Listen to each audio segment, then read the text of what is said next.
Se ve muy bien. Listo, mil gracias.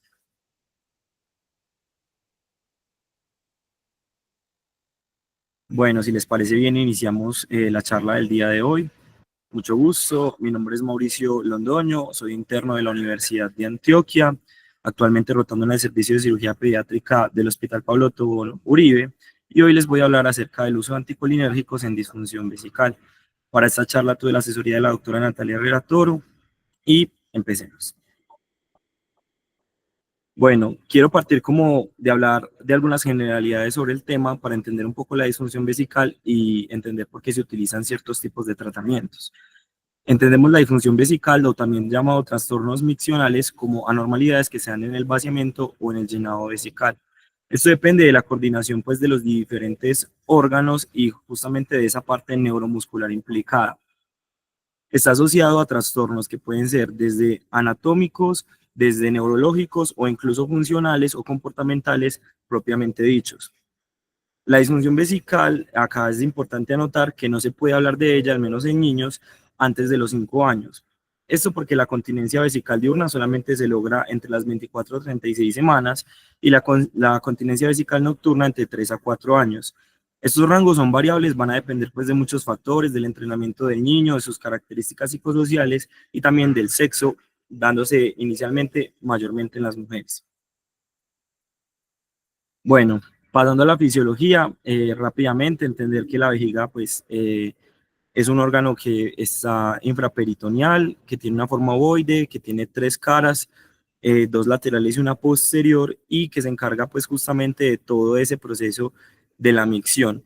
Va a depender pues de 2 fases que van a ser esa fase de llenado de vaciamiento, cada una pues con una regulación fisiológica diferente y unos a nivel central también con una regulación diferente. Importante mencionar que va a haber un control voluntario que va a estar dado por los esfínteres striado de la uretra y los músculos perineales, y uno involuntario que va a estar dado por el esfínter liso y el detrusor.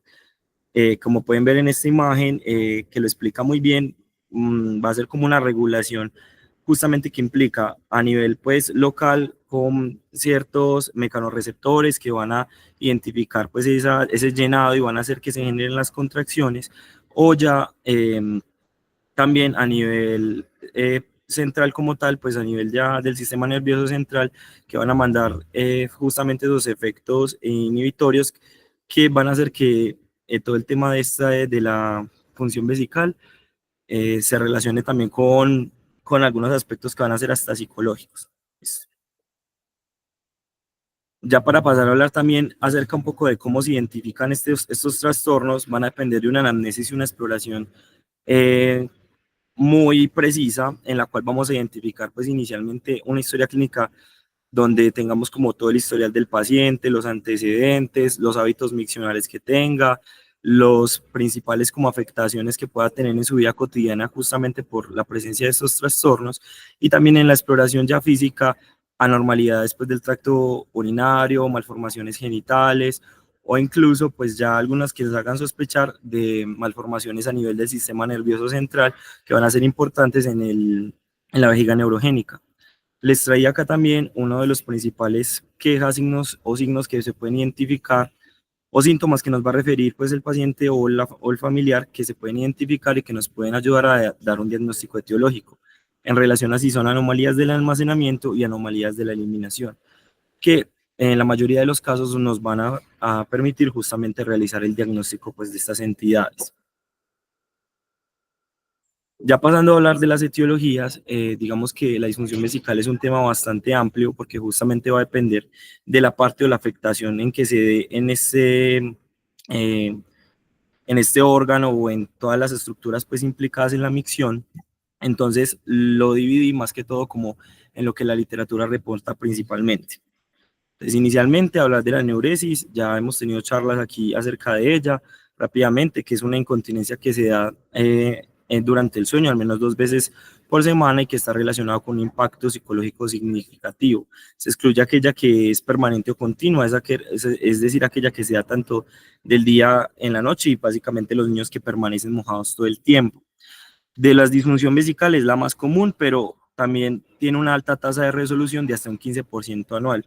Se habla de que es secundaria o adquirida si ha pasado periodos de mayores de 6 meses donde ha habido continencia nocturna sin presentar pues estos episodios. Se habla de que es monosintomática o no monosintomática en relación a si se presenta con otras condiciones como podrían ser enfermedades gastrointestinales, respiratorias o incluso psiquiátricas. Esto es importante porque determina mucho el tratamiento y determina mucho también de cuáles etiologías pueden estar presentes. Por ejemplo, la poliuria nocturna, que nos habla de alteraciones de los picos de ADH, de la hormona antidiurética, la hiperactividad del detrusor, que pues, va a cobrar especialmente importancia en este tema de los anticolinérgicos, o los trastornos del ciclo sueño-vigilia sin alteración propiamente dicha de la micción. Ya también están los trastornos funcionales, que por lo que pude revisar son los más amplios, ya que pues van a haber diferentes alteraciones, desde anatómicas, comportamentales e incluso pues, idiopáticas, pero la mayor clasificación que se da es en alteraciones de la fase del llenado o la inestabilidad vesical o alteraciones en la fase del vaciamiento o las disinergias vesicoesfinterianas. Tienen unas subdivisiones, pero digamos que al fin y al cabo están relacionadas. Por ejemplo, la vejiga hiperactiva se define como los episodios de urgencia en presencia o no de aumento de la frecuencia o nicturia con o sin continencia. En este caso, vamos a ver que va a depender como de muchos factores y que se va a relacionar con otros.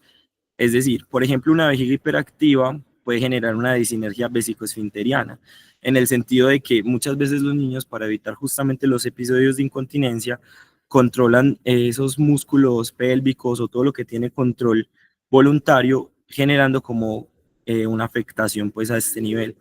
Ya esto hace que haya un aumento de las presiones intravesical y también ese aumento de las presiones va a llevar a otro tipo de complicaciones que puede ser incluso relacionadas como por ejemplo la hipoactividad del detrusor, ya que va a llegar a un punto en que ese aumento de la presión va a generar mucha distensión y por lo tanto va a generar una alteración de la función a ese nivel. Esto es importante reconocerlo porque justamente dependiendo de la etiología que estemos hablando, va a determinar los diferentes tratamientos.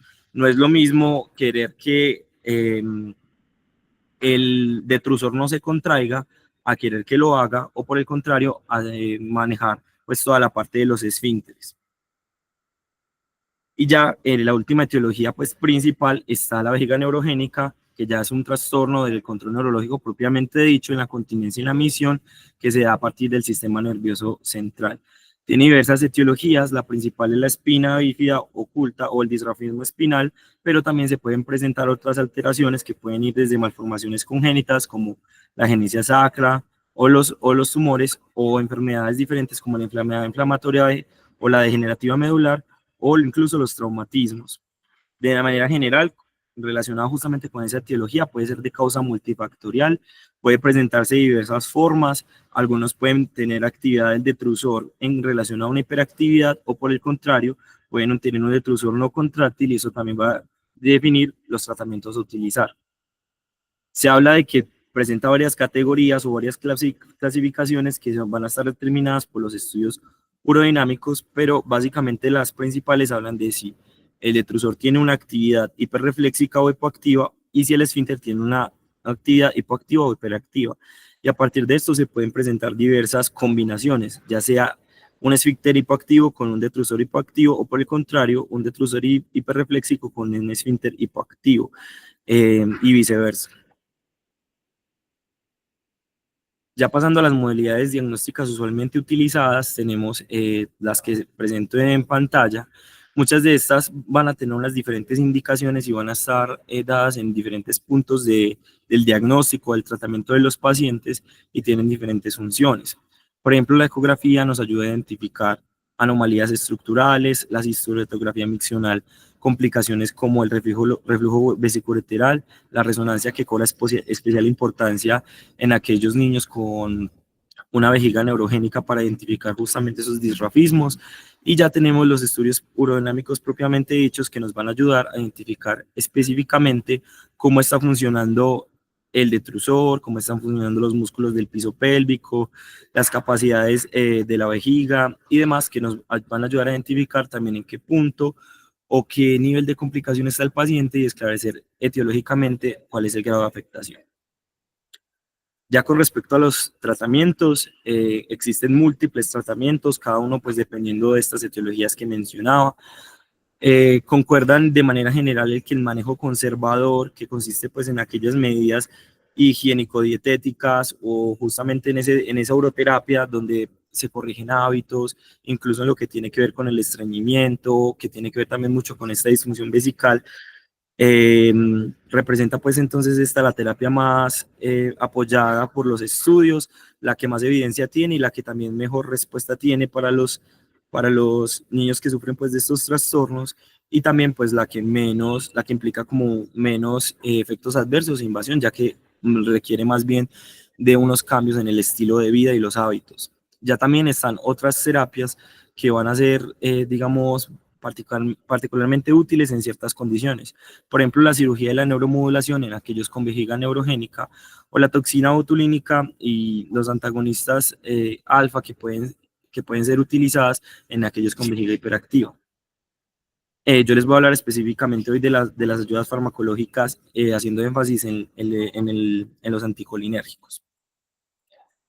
Pasando a los anticolinérgicos, tenemos que son los medicamentos que inhiben competitivamente la acetilcolina en los receptores muscarínicos. Vamos a ver que estos receptores van a estar en diferentes partes pues, del cuerpo, en los diferentes órganos, pero a nivel de la vejiga van a disminuir la contracción del detrusor, justamente inhibiendo pues, ese efecto parasimpático, es decir, como generando que haya como una inhibición de esas contracciones que se puedan presentar y por lo tanto su acción va a ser principalmente en las fases de llenado. Estos medicamentos pueden ser selectivos o no selectivos, la mayoría son no selectivos y por lo tanto pueden presentar múltiples efectos adversos dependiendo pues de dónde actúen. La indicación está básicamente dada por su mecanismo de acción, ya que al inhibir pues justamente la contracción del detrusor, pues lo más lógico es que se utilicen aquellos pacientes cuya actividad está aumentada o en los que se quiera disminuir justamente esta actividad y no tanto en pacientes, por ejemplo, que tengan vejigas hipoactivas donde lo que vamos a hacer es generar es más bien episodios de retención. Bueno, continuando con los efectos adversos de los anticolinérgicos, es muy importante hablar de ellos porque nos van a hablar justamente del perfil de seguridad que estos pueden tener. Les anexo esta tabla que muestra dónde están los diferentes receptores.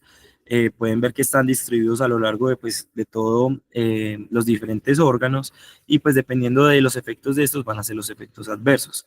En esta lista que les presento están también justamente en orden de presentación en relación a qué tanto se dan. Entonces tenemos que los principales van a ser la serostomía, la constipación, la visión borrosa, el prurito, la taquicardia, la cefalea, la somnolencia, la piel y ojos secos y el volumen miccional residual, haciendo pues una anotación en el déficit cognitivo que ha sido especialmente estudiado en adultos, pero que ha habido muy poca caracterización en niños, sin embargo sí se ha encontrado presente. Justamente por lo mismo de que no hay tantos estudios en niños que nos muestren como los efectos adversos, es un poco variable identificar en qué por proporción se presentan, sobre todo porque tienen una variabilidad entre medicamentos, porque ya vamos a ver que los efectos pues, que tienen cada uno son diferentes a nivel de los diferentes receptores. Bueno, inicialmente quería traerles esta revisión sistemática y metaanálisis que justamente hablaba acerca de la eficacia y la seguridad de los anticolinérgicos.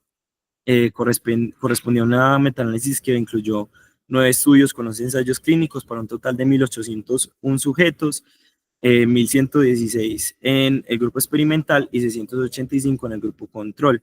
Para esto se hizo una revisión en las bases de Maitland, Enves y Cochrane entre los años 1966 y 2017. En estos se incluyeron los medicamentos oxibutinina, tolterodina, pupiberina y sulfinacina y pretendían evaluar los siguientes desenlaces: la frecuencia de micción diaria, los episodios de incontinencia diurna por semana, el volumen medio de micción y la incidencia pues, de los efectos adversos para determinar justamente esa seguridad.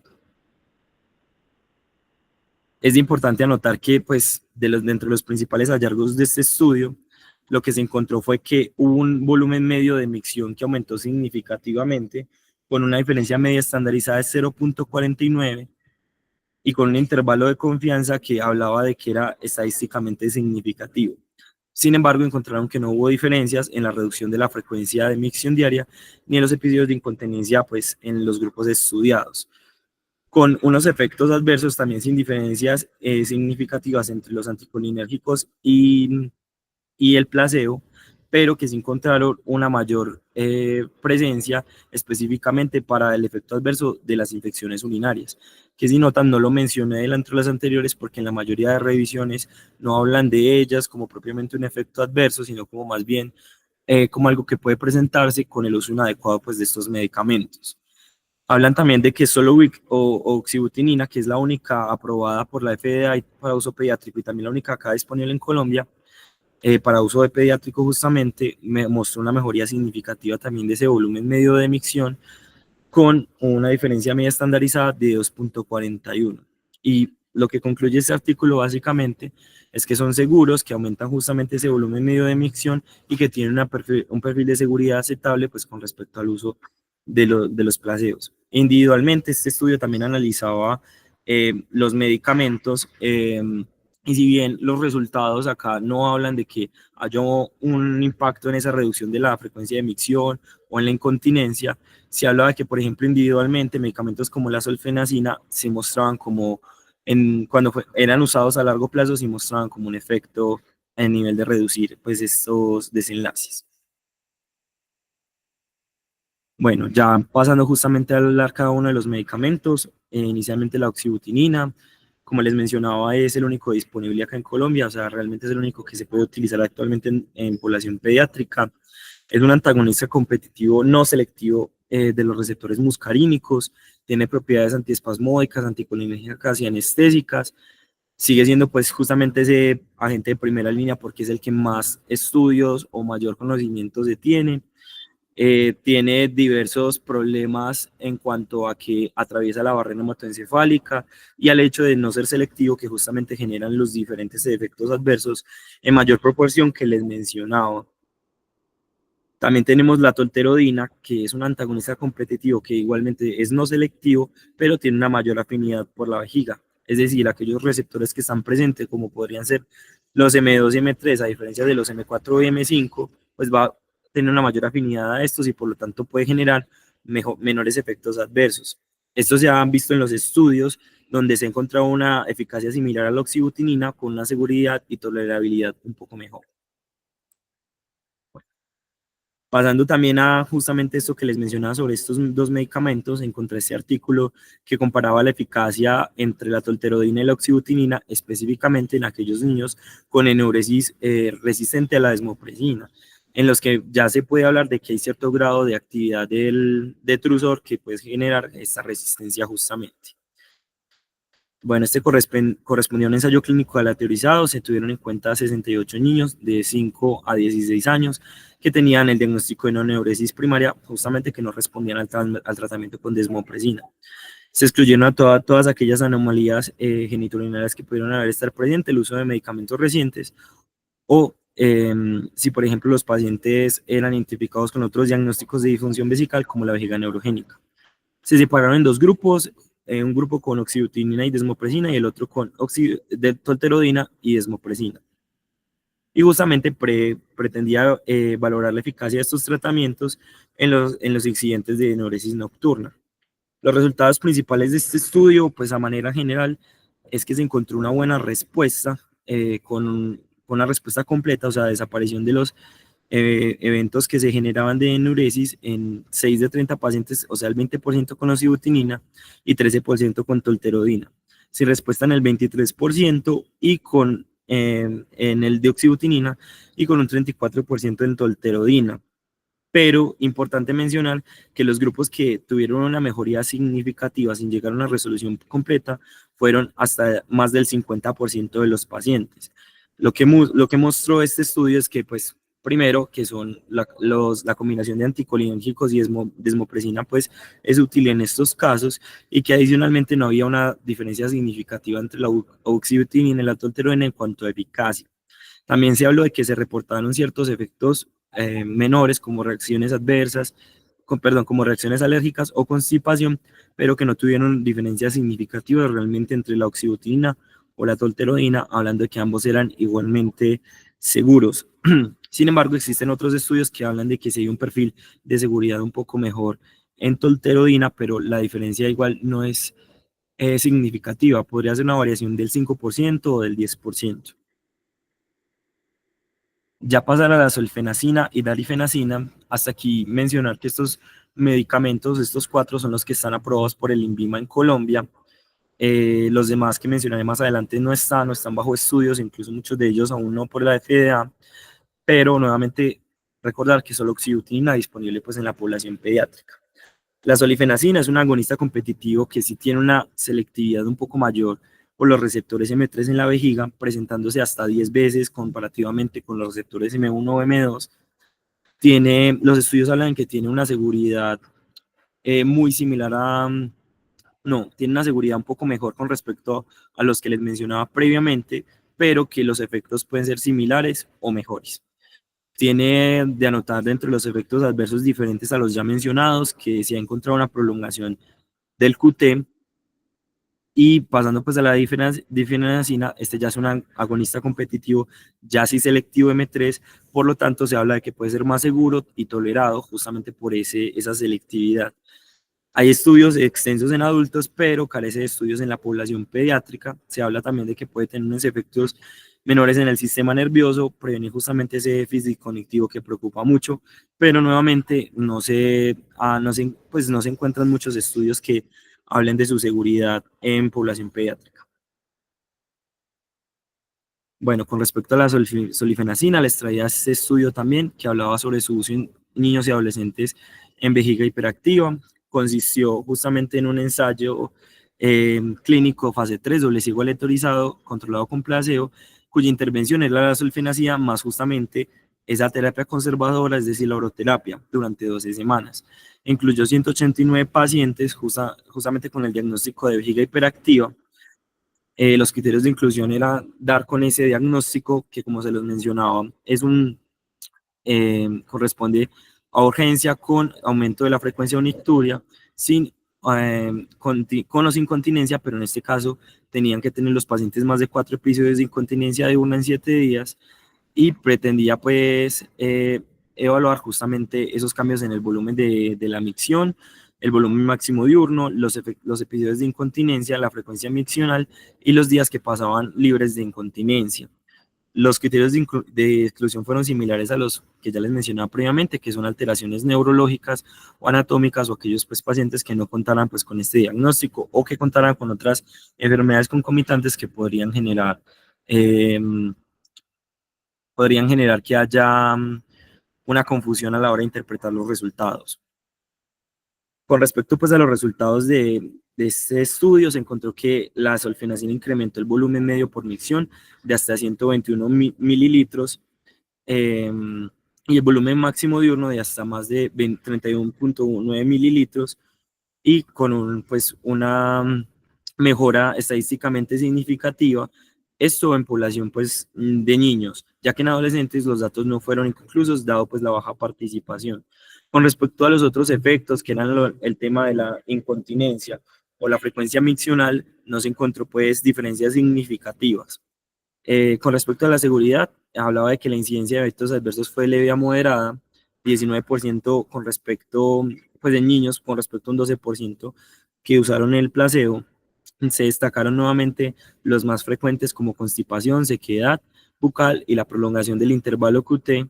Sin embargo, se mencionaba que no hubo como efectos adversos graves que se relacionaran con el tratamiento y que llevaran como justamente la culminación del mismo, dada pues justamente por la utilización de este medicamento. Se concluía que entonces era un medicamento eficaz, que estaba bien tolerado en niños con vejiga hiperactiva, pero que se necesitaban más estudios, y sobre todo más estudios en un largo plazo para identificar justamente esa eficacia en relación a la frecuencia misional o la urgencia diurna en los niños. Ya finalmente el último grupo que les traía es el trospium y la fetosteroidina. Estos sí un poco más estudiados. El trospium es un agonista competitivo no selectivo, es una amina cuaternaria, se habla que no pasa barrera hematoencefálica y por lo tanto tiene menos efectos a nivel del sistema nervioso central. La festosterodina, que es no selectivo, es muy similar a la tolterodina, pero se habla de que tiene pues solo superioridad en cuanto a seguridad, más que la oxibutinina, pero no con respecto a los demás medicamentos que he mencionado. La imidafenacina y la propionidina, que son medicamentos que aún están en estudio y que no han sido aprobados por la FDA, se cree que tienen un perfil de seguridad muchísimo mejor que los demás medicamentos, al ser aún más selectivos e incluso más eficaces, como podría ser el caso de la propionidina, ya que tiene una acción dual entre antimuscarínico no selectivo y también como bloqueador de canales de calcio. Ya para finalizar, pues dentro de este tema como de los medicamentos, quería traer también este artículo que hablaba sobre la vejiga neurogénica y justamente como los diversos tratamientos existentes y su eficacia. Este estudio correspondió pues a una revisión sistemática de un metaanálisis que se basó en 114 estudios sobre el manejo de la disfunción vesical y fecal en neurogénica en niños. Tenía en cuenta múltiples intervenciones, desde las no quirúrgicas, entre ellas los anticolinérgicos, pero también tuvo en cuenta las quirúrgicas u otros métodos como la neuroestimulación para identificar cuáles eran más efectivas, para justamente evaluar la continencia urinaria y fecal y también las complicaciones que se podrían haber dado. Asimismo, también hacía anotaciones sobre el perfil de seguridad.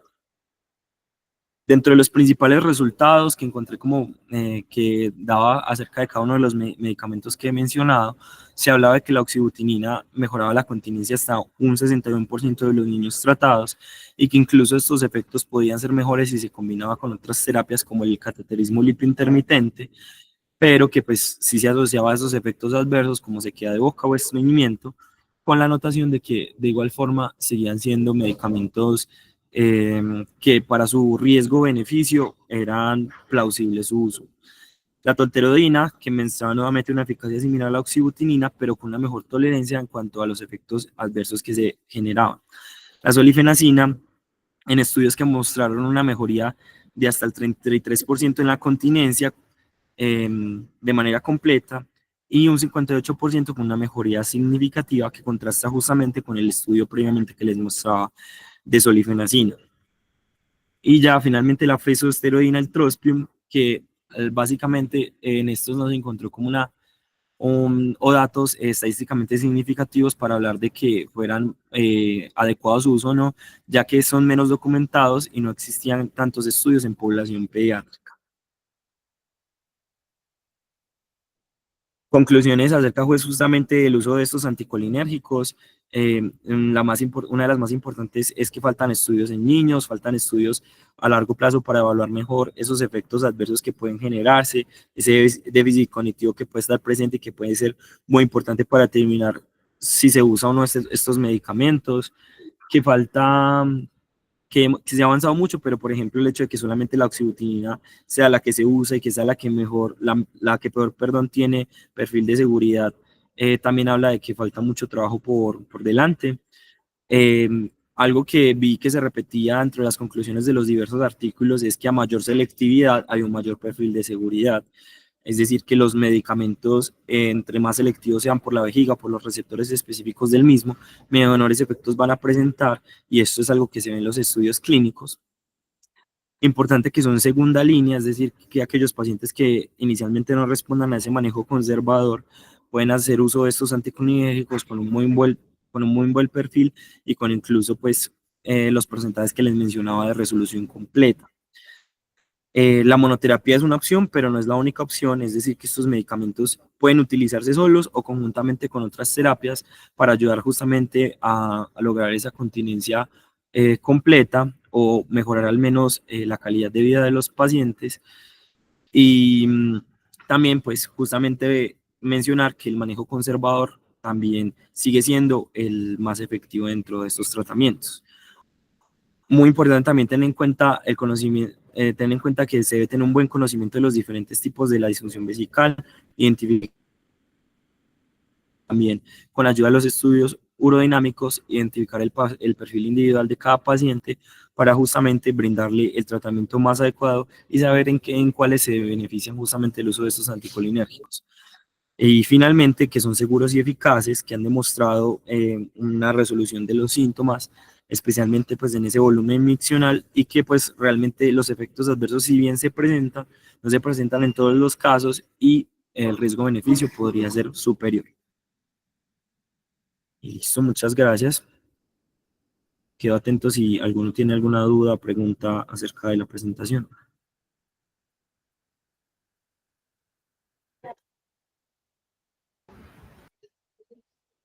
Adelante, profesor Chance. ¿Qué más, doctor? Buenos días, Mauricio. Bueno, Mauricio, yo creo que hiciste una buena revisión del tema. Se ve que revisaste artículos y estudios recientes. Me gustó mucho que dominaste el, el tema y el reto, porque no es un reto fácil. Entonces, en general me gustó la presentación. Te quería hacer un par de preguntas. La primera, después de que se instaure el tratamiento con anticolinérgicos, ¿simplemente se hace seguimiento clínico de síntomas o hay alguna recomendación de algún control urodinámico usando los anticolinérgicos?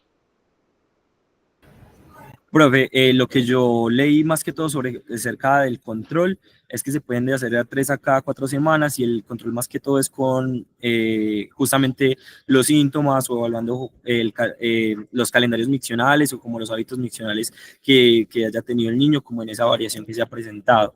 Con respecto al uso de justamente esos estudios urodinámicos, entiendo, y lo que leí fue que solamente se utilizaban cuando ya había una resistencia al tratamiento, o cuando estos no resultaban ser útiles, o cuando presentaban efectos adversos, justamente para evaluar como los cambios que se daban y si necesitaban adicionar otro tipo de medicamentos. Esto teniendo en cuenta pues que los estudios urodinámicos también pueden ser muy invasivos y muy incómodos para los pacientes, entonces trataban de evitarse.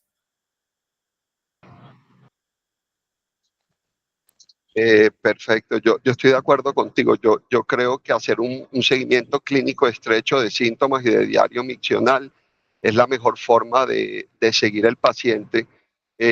Lamentablemente a veces nos llenamos de estudios urodinámicos en pacientes pediátricos que tienen patologías que responden muy bien al medicamento y que lo que hacen es confundirnos en lugar de ayudarnos como a hacer un seguimiento adecuado.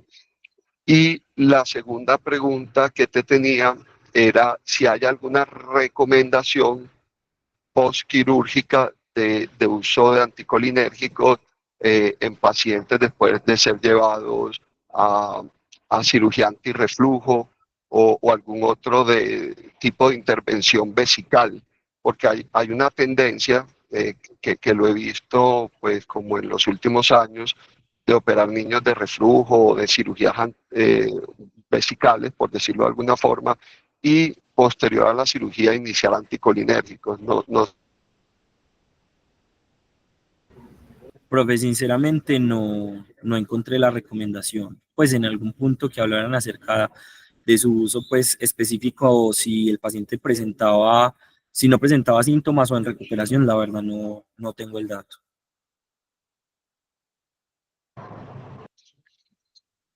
No sé si alguno de los residentes ha leído algo sobre el tema o...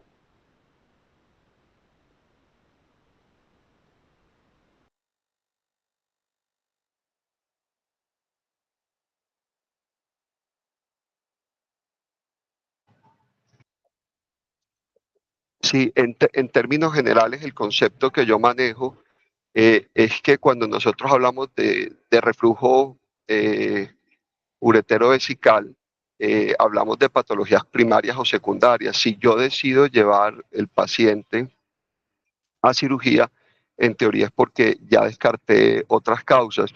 Eh, en lo personal, yo pienso que después de cirugías intravesicales no hay una indicación fuerte ni una evidencia clara acerca de uso de anticolinérgicos. Digamos que los expertos que en algún momento lo recomiendan es para evitar las contracciones no inhibidas después de hacer la cistotomía, la rafia y el proceso inflamatorio que se produce y el proceso de cicatrización. Yo en lo personal no lo uso, no sé si mis compañeros lo usan o lo recomiendan o en algún momento lo han utilizado.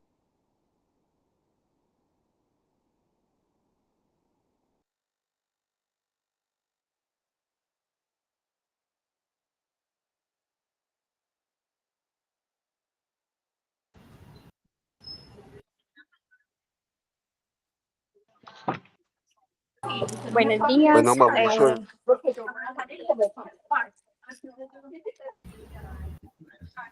Listo, profe, muchas gracias.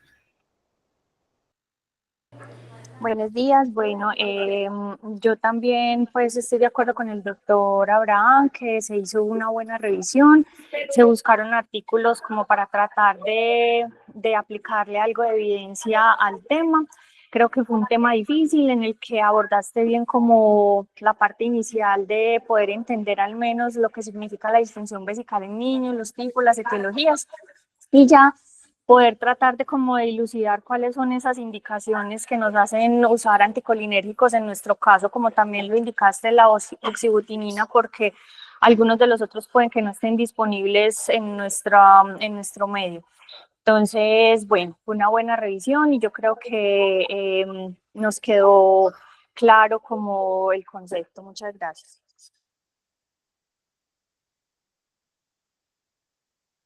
Gracias, profe. No sé si alguien más tenga alguna pregunta.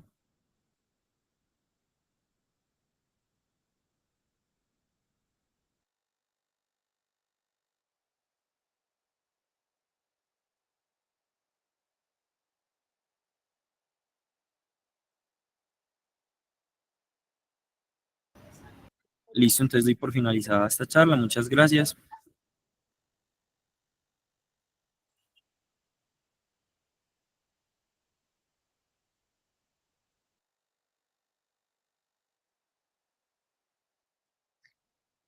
Buenos días. Vamos entonces a continuar con el segundo seminario de hoy. ¿Me confirman si me oyen bien y ven la presentación? Sí, se escucha bien y se ve bien. Bueno, listo, bueno. Buenos días, yo soy Santiago Barrantes, residente de cuarto año de cirugía general de la UPB. Estoy en mi rotación de cirugía infantil. Vamos entonces a hablar hoy específicamente de constipación, incontinencia y enterocolitis postdescenso en la enfermedad de Hirschsprung. La idea entonces es hacer una introducción de la enfermedad como tal, ya que ya hemos hablado de ella, unos puntos claves de las diferentes técnicas quirúrgicas, hablar de las complicaciones, específicamente pues la constipación, la incontinencia fecal y la enterocolitis.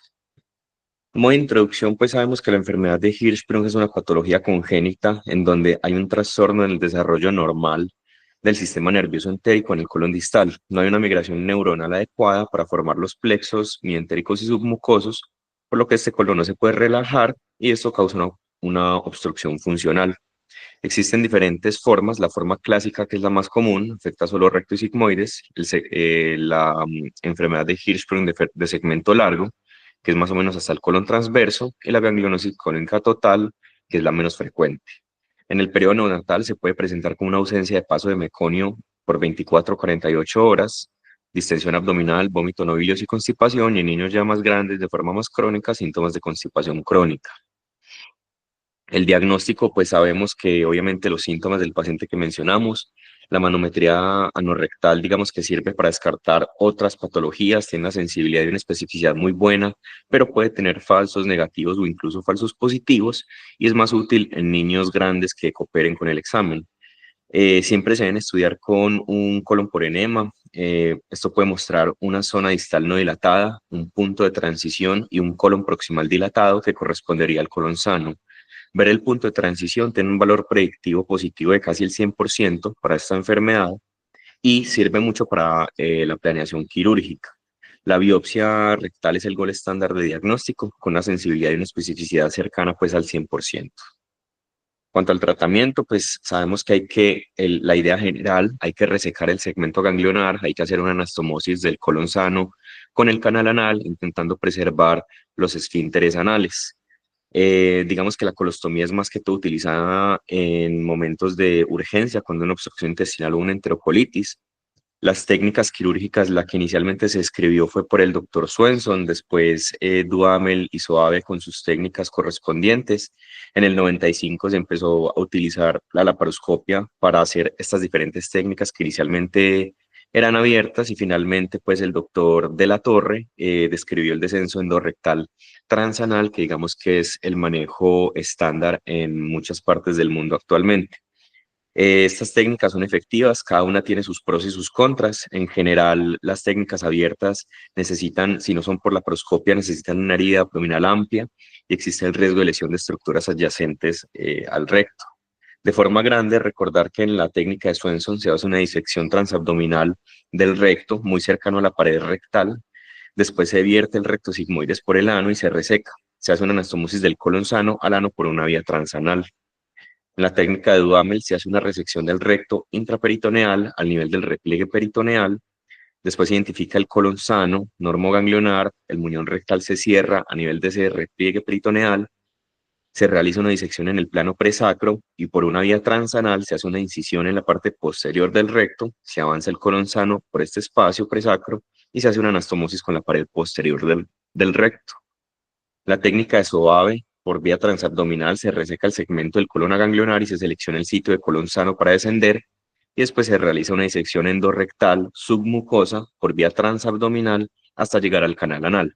Después, ya por una vía transanal, se inicia una disección submucosa para unir esas dos disecciones y se avanza el colon sano a través de la pared seromuscular que quedó del recto y se realiza una anastomosis por encima de la línea dentada siempre.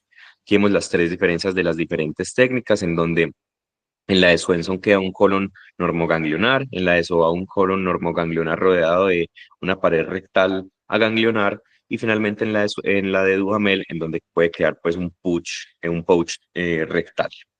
Y finalmente en el descenso transanal endorrectal, que lo vamos a identificar con estas siglas en la charla, esto es netamente por vía transanal, no por vía transabdominal. Entonces se identifica la línea dentada, se inicia una disección submucosa totalmente endorrectal, de modo que se va avanzando en el recto y después en el sigmoides. Se deben tomar, pues esto es generalmente en todas las cirugías, biopsias cada 5 centímetros hasta identificar la zona de transición, y 5 centímetros más allá se hace una anastomosis en 2 planos, resecando el segmento de colon. Esta anastomosis coloanal queda más o menos a 2 centímetros de la línea dentada. Vamos entonces a ver qué complicaciones después de esta cirugía generalmente pues son pues, sí, complicaciones generales: infección, sangrado, perforación intestinal, filtración. Digamos que esto fue una revisión de complicaciones después de descenso transanal, 150 pacientes, 22% requirieron disección por vía transabdominal para ayudar ese descenso del colon. La complicación más frecuente fue la excoriación perianal seguida de la ISO y finalmente la filtración de la anastomosis. 18% requieren un nuevo descenso y 21 pacientes desarrollaron estenosis. Y digamos que 30% de estos pacientes desarrollaron en el posoperatorio síntomas obstructivos, 26% enterocolitis y 18% incontinencia fecal. Aquí vemos diferentes porcentajes de diferentes revisiones para las complicaciones mencionadas. Vemos que para la incontinencia fecal la incidencia pues varía mucho, depende de la literatura, pero es más o menos de un 4 a un 18%. La constipación va de un 1 a un 18% y la enterocolitis de un 8 a un 26%. Este fue una revisión sistemática y un metaanálisis del 2023 que quería ver los desenlaces a largo plazo de las técnicas transabdominales, que fueron Swenson, Duhamel y Soave, versus las vías netamente transanales. Entonces, incluyó 23 artículos, 1.340 pacientes. Se hicieron 2 grupos de comparación entre estas dos técnicas, pero también se comparó la vía transanal pura versus la vía transanal asistida por laparoscopia. En cuanto a incontinencia y constipación, no hubo diferencias entre los dos grupos de vía transanal pura, pero en cuanto a enterocolitis se observó menos frecuencia en el grupo por vía transanal asistido por laparoscopia, sin lograr esto significancia estadística. A pesar de que siempre se ha dicho que la vía transanal tiene más riesgo de incontinencia fecal por la dilatación anal necesaria durante toda la cirugía, esto pues no se logró ver en este metaanálisis. Entonces, aparte de todas estas complicaciones mencionadas, existen 3 grupos de pacientes quienes después de un descenso no van bien. Entonces, estos son pacientes que tienen incontinencia fecal o escurrimiento fecal, el que tiene síntomas obstructivos persistentes, constipación, y el paciente que desarrolla enterocolitis. Entonces, vamos a empezar con la constipación. Uno de los principales objetivos de la cirugía es que el niño resuelva sus problemas gastrointestinales y tenga un tránsito gastrointestinal normal. Algunos de ellos quedan con constipación y esto es un problema grande porque muchas veces esta constipación fue el síntoma cardinal para hacer ese diagnóstico. Entonces es muy grave porque después para los papás como si no se hubiera hecho nada. Entonces la complicación, como dije, la incidencia varía, la constipación, su incidencia varía mucho, del 8 al 30%. Existen múltiples mecanismos para generar constipación después de la cirugía, como una ganglionosis residual, una obstrucción mecánica o trastornos de motilidad en el colon sano. En algunos estudios, comparando las diferentes técnicas, se ha visto que es menos frecuente tras el descenso transanal y que puede ser más frecuente después de un procedimiento de Duhamel. Muchos autores dicen que la constipación es un síntoma que es más frecuente al poco tiempo después de la cirugía, pero que puede mejorar y puede disminuir su frecuencia con el tiempo. Hay otros estudios en donde esto no se ha visto. Esto fue un estudio de seguimiento a largo plazo de 62 pacientes que se operaron durante el 98 y el 2007 para evaluar su funcionalidad gastrointestinal. Entonces, en cuanto a la cirugía, hubo bastante variación, ya que inicialmente les hacían un descenso transanal y por la parotomía, y a lo largo del tiempo, hubo una tendencia a hacer solo estas cirugías por vía transanal. A 17 pacientes se les hizo colostomía y por lo general se dejaron con dilataciones anales posoperatorias. Entonces, les hicieron 2 entrevistas a estos pacientes. La segunda entrevista fue a los 10 años después de la cirugía inicial. En cuanto a la incontinencia, el 52% la reportaron. De esos, el 62% persistieron con síntomas en esa segunda entrevista y solamente el 20% reportó mejoría.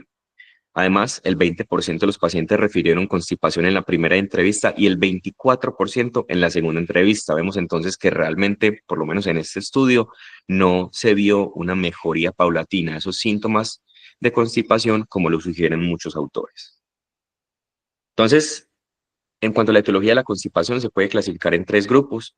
Las causas anatómicas están relacionadas directamente con el procedimiento quirúrgico inicial. La más común es la estenosis y se puede diagnosticar generalmente con el examen físico con un colon por enema. Otro mecanismo que sucede tras un Duhamel específicamente es que el recto aganglionar que quedó se dilata y sirve como un reservorio para el almacenamiento de materia fecal sin que esto tenga una adecuada peristalsis.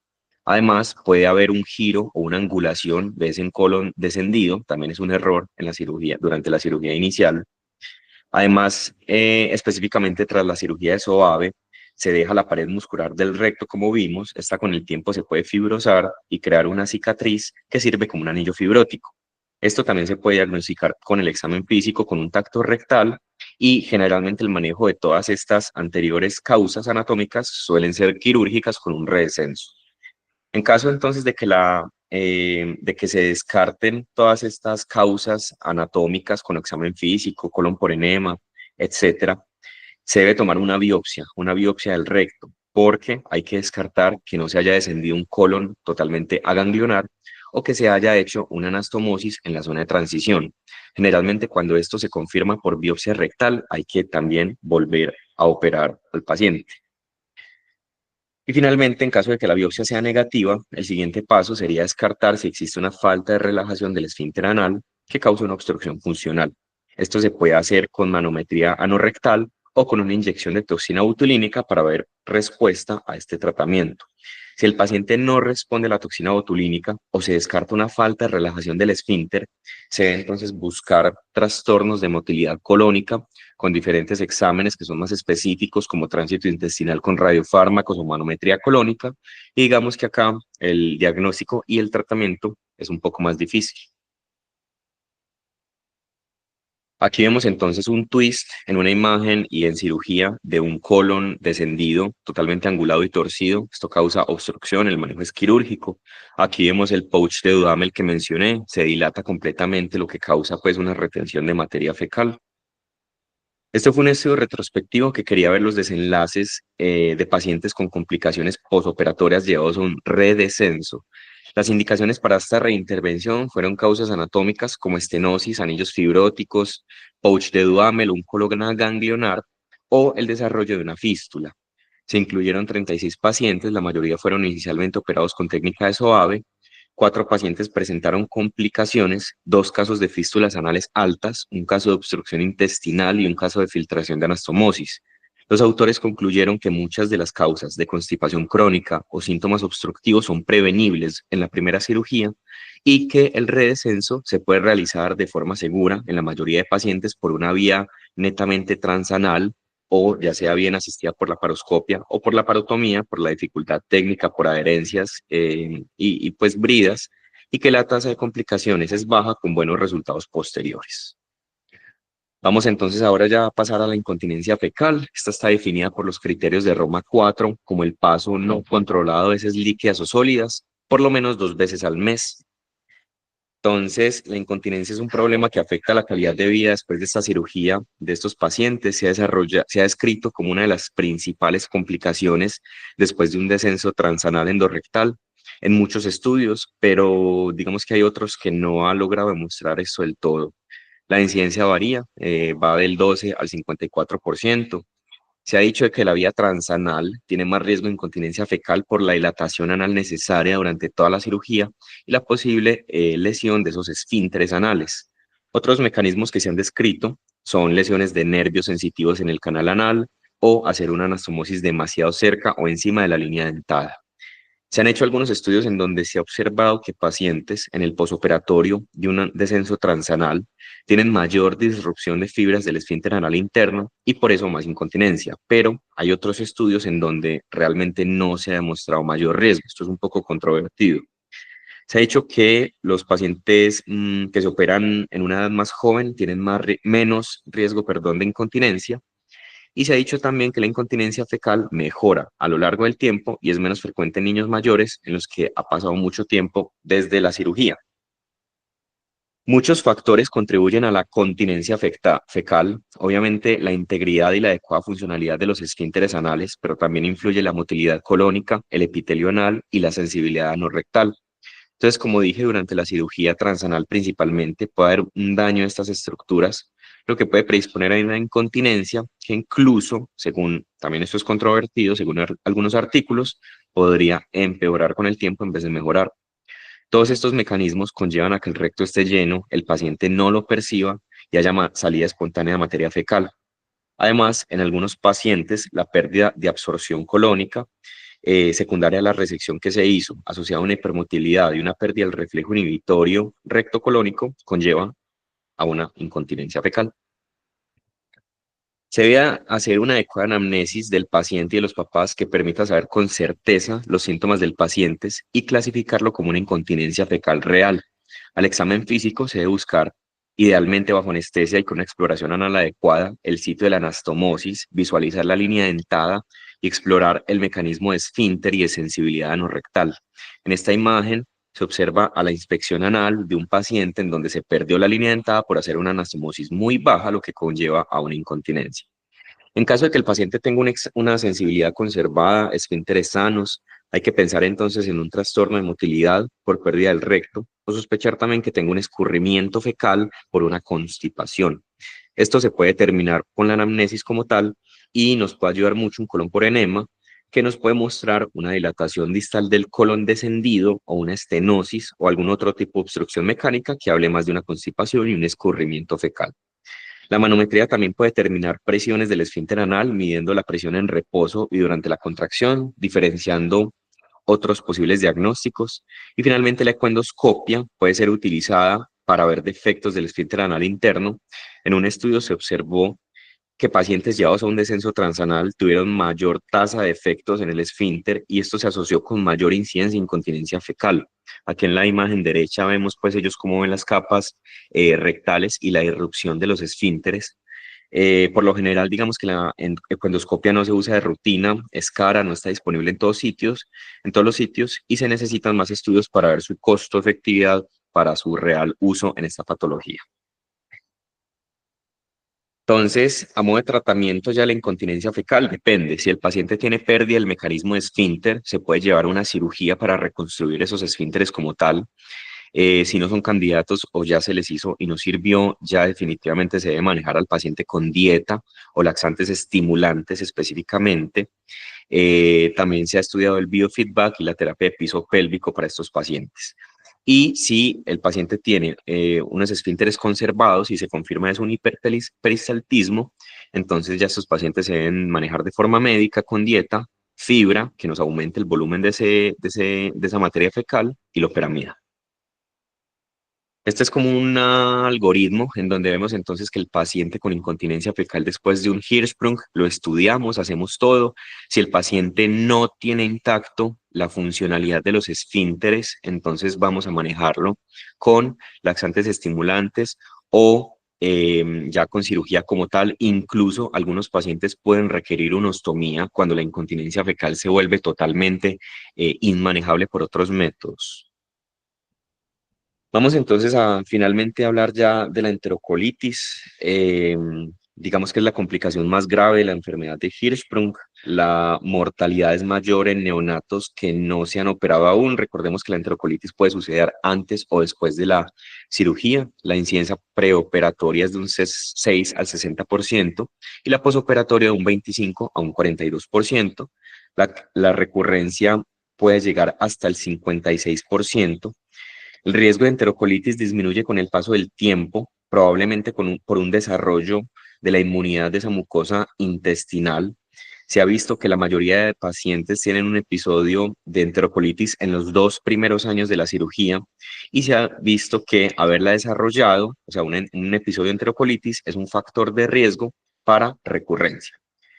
Se ha discutido mucho si se puede asociar un tipo de cirugía específico como un factor de riesgo único para enterocolitis. Si bien en algunos estudios se ha observado menos incidencia de enterocolitis tras una cirugía de SOAVE o un descenso transanal, esto no se ha podido mostrar en otros estudios y aún es algo bastante controvertido. Esto es un metaanálisis sobre la prevalencia de la enfermedad de la enterocolitis, asociada a la enfermedad de Hirschsprung. Se hablaron muchos factores y entre ellos el tipo de cirugía realizada. En este forest plot vemos que la cirugía de Swenson comparada con la de Duhamel, vemos que hay una tendencia a que esos pacientes desarrollen más enterocolitis tras la cirugía de Duhamel, pero sin lograr la significancia estadística. Además vemos una heterogeneidad moderada entre los estudios de un 46%. En este otro forest plot comparamos la cirugía de Duhamel y de SOAVE sin tener diferencias estadísticamente significativas y finalmente la cirugía de SOAVE con la de Swenson tampoco, sin tener diferencias estadísticamente significativas. Y finalmente, para el descenso transanal se comparó si se hizo asistido con cirugía abierta, asistido por laparoscopia o un transanal puro. Se encontró que las 3 técnicas tuvieron una menor tasa de enterocolitis posoperatoria comparada con las otras técnicas, y de ellas la asistida por laparoscopia fue la que menor tasa tuvo. Si bien este metaanálisis nos mostró esto, como digo, aún es controvertido y uno no puede decir que el paciente desarrolló una enterocolitis únicamente por la técnica quirúrgica que se le hizo. En cuanto a la fisiopatología, es bastante compleja, no se entiende del todo, se entiende hasta cierto punto. Se ha hablado que una disfunción del sistema nervioso entérico lleva a que haya una alteración en la microbiota intestinal, llevando a disbiosis por falta de motilidad y estasis de materia fecal. Esto asociado a una barrera intestinal defectuosa y una pobre respuesta inmune local conlleva finalmente a una enterocolitis.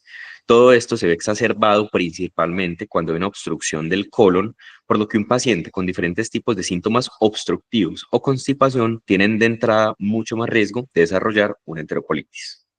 Factores de riesgo: sexo masculino, antecedente familiar o personal de enterocolitis, trisomía 21. Los pacientes con trisomía 21 tienen una deficiencia inmune que los predispone a desarrollar enterocolitis, tanto la preoperatoria como la posoperatoria. También se ha dicho que segmentos de aganglionosis largos que involucren más del sigmoides tienen más riesgo de desarrollar enterocolitis, aunque digamos que esto no se ha visto en todos los estudios. Y finalmente el tipo de cirugía, pues que ya lo discutimos. En la tabla de la derecha vemos factores de riesgo específicos para desarrollar un episodio de enterocolitis en un posoperatorio, una filtración de una anastomosis, una estenosis o obstrucciones por adherencias, por los mecanismos fisiopatológicos que ya comenté previamente. Digamos que los síntomas van de leves a graves. Los síntomas leves son distensión abdominal, pueden tener fiebre, pueden tener episodios de diarrea. Digamos que cuando esto avanza un poco ya el paciente puede tener sangrado rectal, síntomas de constipación y fiebre y parecer más tóxico. Y finalmente ya presentaciones graves son megacolon tóxico, un paciente con una perforación como tal. Lo más importante en la enterocolitis, más que el tratamiento, es la prevención. Entonces, se han hablado de muchas vías, de muchas técnicas para prevenir episodios de enterocolitis, tanto en pacientes que no se han operado como pacientes que ya se operaron. Yo quería, digamos que analizar una por una, pero por horas del tiempo se volvía bastante largo. Voy a hablar los puntos más importantes de cada uno. Digamos que se ha recomendado realizar dilataciones anales frecuentemente para disminuir los episodios de enterocolitis. Esto, digamos que es usado frecuentemente, dilataciones anales diarias, después interdiario, después semanal. Realmente en los diferentes estudios que revisé no se ha logrado demostrar que esto disminuya la tasa de enterocolitis adecuadamente, y en un estudio específico que revisé, se vio que las dilataciones semanales eran igual de efectivas que las dilataciones diarias para prevenir, entre comillas, los episodios de enterocolitis. Entonces realmente no sabemos a qué tanta frecuencia debemos recomendar estas dilataciones anales para prevenir estos episodios y en qué grado los previene. De todas maneras, esta es una de las técnicas de prevención que más se utilizan y que más pues están ampliamente distribuidas. Hablar de nitrato isosorbide, digamos que esto es un tema también bastante controvertido. Se ha hablado pues que la dilatación farmacológica, o mejor dicho, la relajación farmacológica de ese esfínter anal puede disminuir los episodios de enterocolitis. Hay algunos estudios con muy poquitos pacientes que lo han probado, pero realmente esto no se utiliza de rutina porque la evidencia no es muy buena para recomendar. Las irrigaciones rectales profilácticas se han usado mucho también para prevenir y para disminuir la recurrencia de los episodios de enterocolitis. Algunos estudios han visto una disminución significativa en los episodios de enterocolitis, por lo que se usan con frecuencia. También se usan mucho, igual que las dilataciones anales. Sobre todo se usan tras un primer episodio de enterocolitis, como dije, para disminuir el riesgo de recurrencia. Finalmente, como vimos, los pacientes con síntomas obstructivos tienen más riesgo de enterocolitis, sobre todo cuando hay una obstrucción del esfínter anal. Entonces se ha hablado mucho sobre el uso de la toxina botulínica para controlar esa, entre comillas, acalasia del esfínter anal y reducir el riesgo de enterocolitis. Solamente traje este estudio de toxina botulínica porque fue bastante, digamos, me llamó la atención y es reciente, y dentro de lo que busqué, la toxina botulínica es últimamente lo que más se ha estado hablando. En este estudio, digamos que fue un estudio de corte retrospectivo, bastantes pacientes incluyó. El objetivo fue la asociación de la inyección de toxina botulínica y los episodios de enterocolitis post-descenso. 67 pacientes recibieron toxina botulínica. De entrada vemos un sesgo de selección en este estudio, ya que la gran mayoría de pacientes no recibieron la toxina botulínica y la minoría es el grupo de intervención.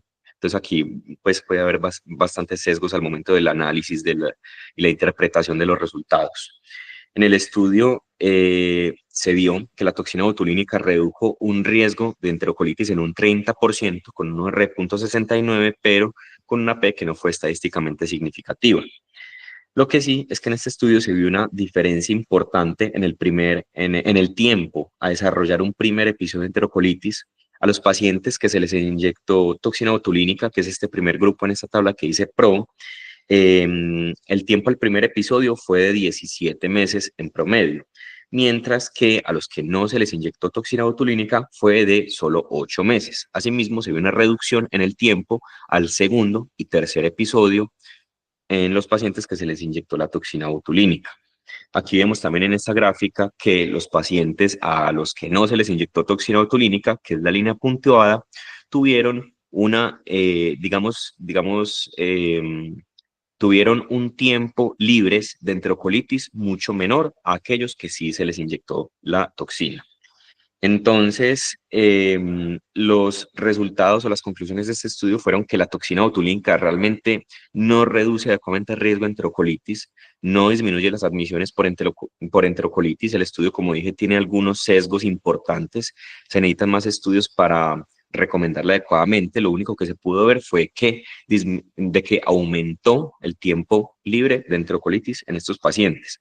Además, hay que tener en cuenta que la toxina botulínica tiene una vida media y estas inyecciones habría que hacerlas en un periodo, en un intervalo de tiempo de 3 a 6 meses y esto tampoco está muy claro. Entonces, de todas maneras, esto se tiene que estudiar un poco más. Bueno, el tratamiento de la enterocolitis como tal, sabemos pues que depende del grado. En un grado 1, que es una sospecha, basta con la rehidratación y el metronidazol oral. Siempre el tratamiento de la enterocolitis se debe asociar a irrigaciones rectales para desobstruir y lavar toda esa materia fecal retenida. En un grado 2, el paciente se debe dejar navio oral, hospitalizado, líquidos, sonda nasogástrica para descomprimir tracto gastrointestinal, metronidazol, considerar antibióticos de amplio espectro más que el metronidazol. Finalmente, en el grado 3, ya cuando es una enterocolitis grave, estos pacientes pues muchas veces se deben llevar a cirugía urgente, ya sea una ostomía o resecciones intestinales, pues. Entonces, ya para terminar, como conclusiones, tenemos que el descenso transanal es el manejo ideal para la enfermedad de Hirschsprung, independiente del grado de compromiso. Hay que conocer las complicaciones posoperatorias a largo plazo para saber manejarlas, ya que impactan negativamente en la calidad de vida de los pacientes. En cuanto a la constipación, las causas mecánicas pueden ser evitadas teniendo presentes ciertos aspectos técnicos durante la cirugía inicial, al igual que descender un colon aganglionar. Hay que tener pues muy en cuenta las biopsias, la zona de transición, que el colon no esté girado, no hacer una estenosis muy cerca a la línea dentada, etc. La incontinencia fecal por daño en los esfínteres se podría evitar hasta cierto grado, aunque la exposición anal es completamente necesaria durante la cirugía. Los trastornos funcionales que causan síntomas obstructivos o incontinencia son comunes y son difíciles de manejar, y estos pacientes se deben individualizar para darles un manejo específico según lo que se diagnostique y según lo que necesite cada paciente. La enterocolitis se debe prevenir para evitar complicaciones derivadas de esta misma patología, y cuando se presenta se debe hacer un diagnóstico temprano, se debe hacer un diagnóstico oportuno, tener un bajo grado de sospecha para la enterocolitis, para iniciar un tratamiento oportuno, evitar la morbimortalidad que conlleva esta grave patología. Eso era lo que tenía para hablar. Quedo atento a comentarios o preguntas. Muchas gracias.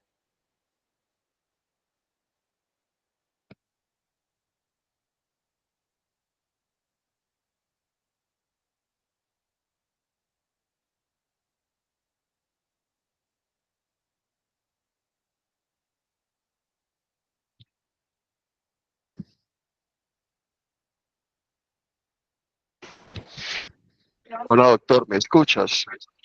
Hola, doctor. Sí, doctor Chams, adelante. Bueno, buenos días de nuevo.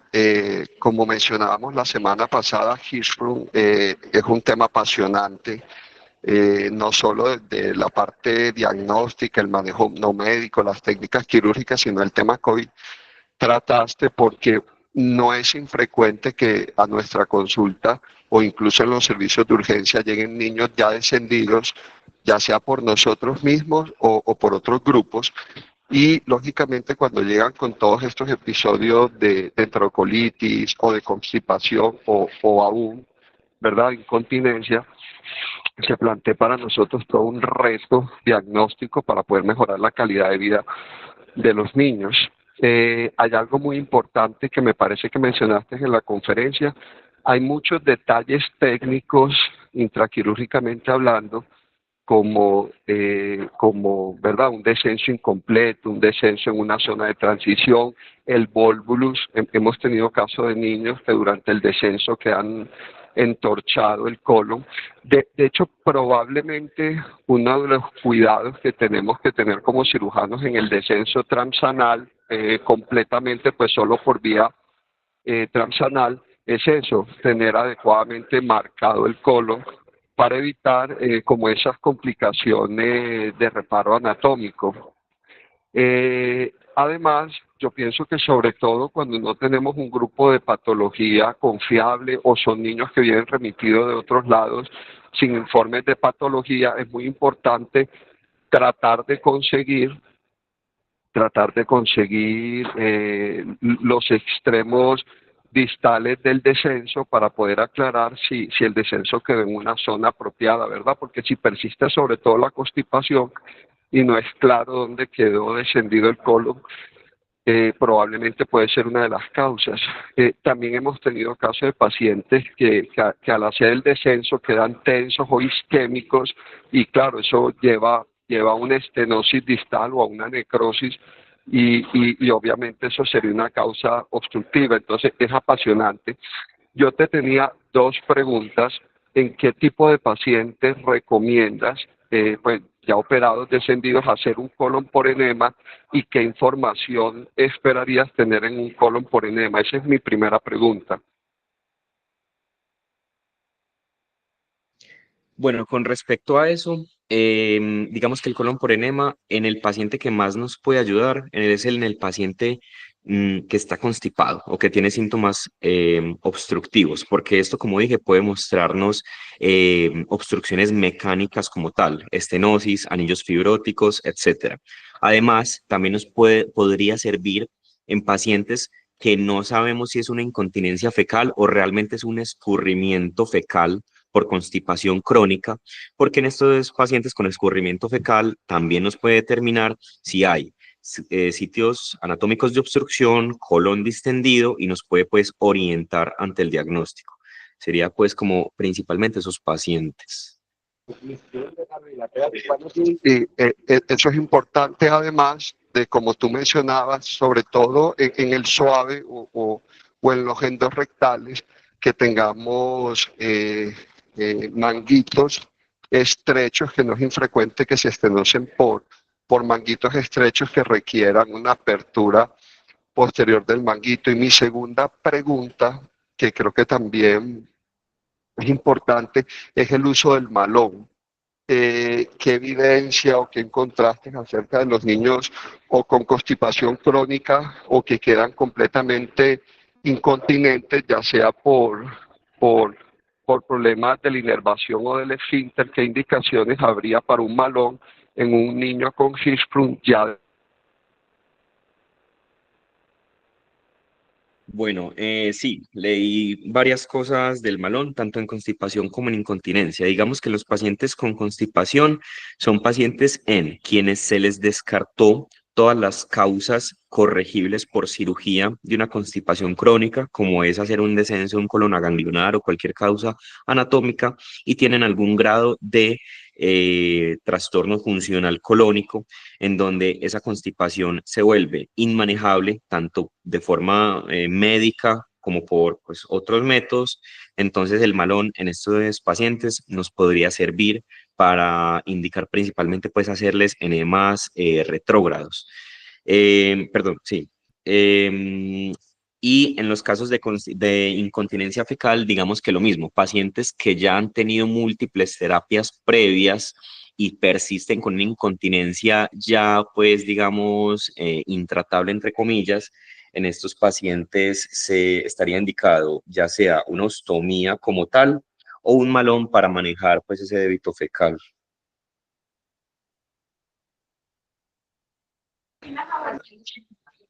Sí, doctor, realmente el malón es una apendicostomía para hacer enemas anterógrados y mantener limpio el colon.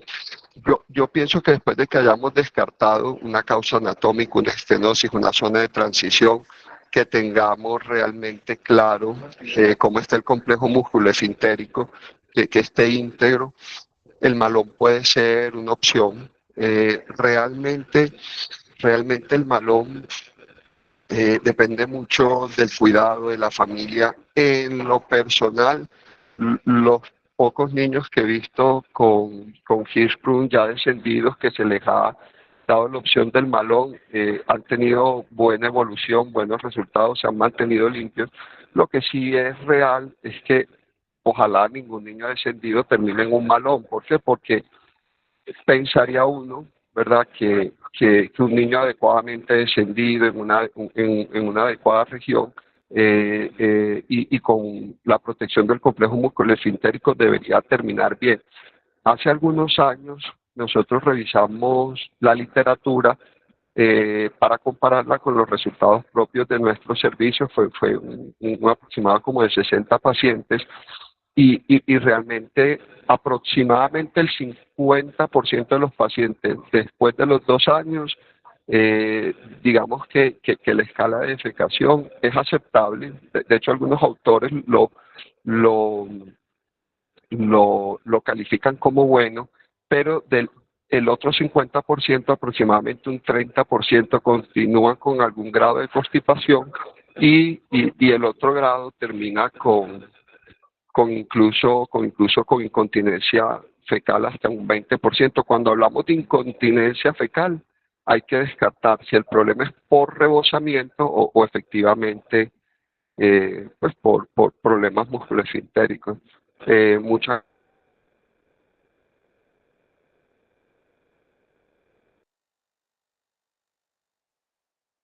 Víctor, se le silenció el micrófono.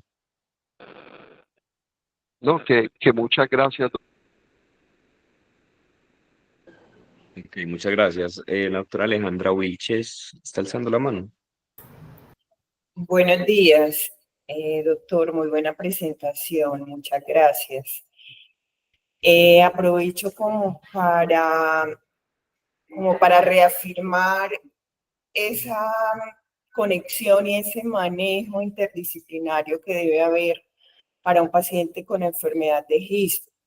Desafortunadamente muchos pacientes llegan incontinentes con una desmejoría de calidad de vida impresionante y lo que la mamá le dice a uno es, el doctor dijo que ya operó y el cirujano dice, ya yo hice lo mío, ya operé. Y no, este paciente necesita seguir manejo interdisciplinario tanto con su cirujano como con el gastroenterólogo o el pediatra tratante y en seguimiento. Entonces, este es un llamado a que una vez operen no se olviden del paciente, por favor. Afortunadamente ya acá iniciamos desde hace varios años el staff de coloproctología, los resultados han sido muy buenos y son familias que se sienten acompañadas y no se sienten abandonadas, porque eso es lo que realmente siente una familia cuando no ingresa al staff o cuando no tiene un adecuado seguimiento. El cirujano me operó y ya me dejó con este problema. Yo tenía una pregunta, doctor. Aparte de las irrigaciones, ¿usted considera que se debe seguir el manejo para esa disbiosis permanente, hacer ciclos de antibióticos cada cuánto, o con las irrigaciones solas es suficiente? Bueno, aparte de las medidas preventivas de las que hablé, también leí algo sobre tanto antibiótico profiláctico, específicamente el metronidazol, como también los probióticos. Digamos que la parte de los probióticos, si bien se ha hablado algo y se ha estudiado, no está del todo pues claro que puedan prevenir el desarrollo de enterocolitis. Entonces actualmente, según lo que leí, probióticos, no. Y en cuanto a los antibióticos, digamos que se deben individualizar los pacientes, se deben identificar los pacientes que tengan alto riesgo de desarrollar una enterocolitis, según los factores de riesgo mencionados, pacientes con enterocolitis previa en el preoperatorio o pacientes con síndrome de Down que son frecuentes, pues que tengan, digamos, su asociación con Hirschsprung. Estos pacientes, según, digamos, el riesgo, se les podría dar ciclos de antibióticos profilácticos asociados a la irrigación rectal, sin que esto esté tampoco demasiado claro, porque los estudios que digamos que leí no mostraban una asociación tan fuerte. Si bien lo puede disminuir en algún grado, no sabemos hasta qué punto, y obviamente hay que tener pues en cuenta la exposición a antibióticos sin ninguna otra indicación. Yo pensaría que para pacientes sin factores de riesgo las irrigaciones serían suficientes. Ok, los probióticos no, pues hasta ahora no tienen ninguna evidencia pues para prevenir enterocolitis y menos en Hirschsprung. Yo tenía otra pregunta. ¿Hasta qué edad? Pues en varias reuniones de coloproctología, incluso con el grupo del Garrahan, habitualmente hasta los 5 años se piensa en el riesgo de enterocolitis por postoperatorio de HISPO. ¿Ustedes hasta qué edad consideran que el paciente con factores de riesgo debe continuar con las irrigaciones? ¿Hasta los 2 años o hasta los 5 años?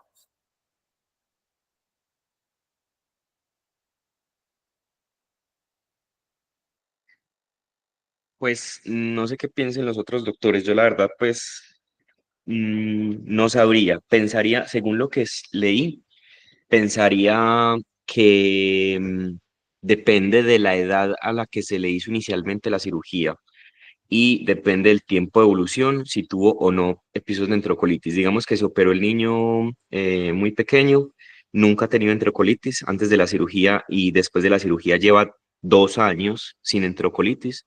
Yo creo que sería lo justo, lo suficiente para continuar con eso. Ahora, si es un paciente que ya desarrolló un episodio de enterocolitis o que se operó más grande o tenga algún otro factor, sí de pronto hasta los 5 años.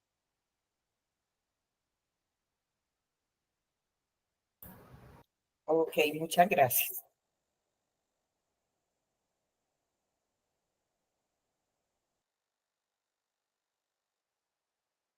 ¿Alguna otra pregunta o comentario? Buenos días, yo quería pues hacer en realidad un comentario y es felicitar al doctor Santiago, me pareció un seminario excelente, muy bien presentado, muy bien referenciado, muy completo y pues con una búsqueda adecuada respecto al nivel de evidencia en un tema tan complejo. De lo que hablaba la doctora Wilches, primero pues resaltar el valor de la clínica colorectal porque es extremadamente valioso que una institución y en una ciudad tengamos un grupo interdisciplinario que se dedique al manejo de estos niños desde el punto de vista pues integral. Cuando uno lee complicaciones en Hirschsprung, tanto enterocolitis como el escurrimiento, que es una queja que no es infrecuente, los pacientes que tienen constipación persistente, muchos de estos pacientes desde el punto de vista quirúrgico ya están limitados los esfuerzos, pero cuando uno encuentra una clínica o un protocolo que está como ya bien diseñado y está a la luz de la evidencia, uno se siente muy respaldado porque muchos de estos pacientes, tanto para, en algunos casos, principalmente para la enterocolitis, el manejo con las irrigaciones rectales es fundamental y el enseñarle a los padres, crear la conciencia, también la conciencia de los enemas para los pacientes con una incontinencia en los que ya no hay posibilidades quirúrgicas o en los que, como dijo el doctor Santiago, hay una violación de esa línea pectínea y que ya probablemente no hayan otras estrategias quirúrgicas. El manejo médico es muy importante, entonces yo creo que es muy importante que todos tengamos eso protocolizado y rescatar pues el valor de la clínica colorectal. Muchas gracias.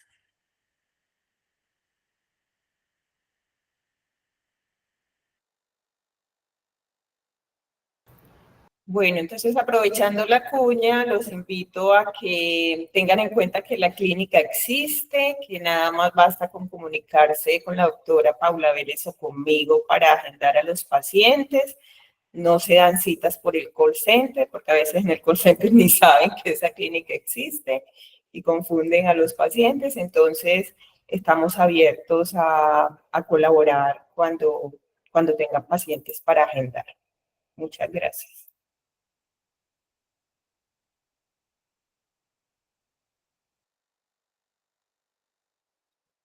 Bueno, si no hay más comentarios y preguntas, muchas gracias. Yo creo que finalizamos entonces el seminario de hoy.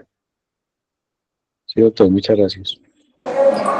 Mil gracias, buen día a todos. Muchas gracias. Hasta luego.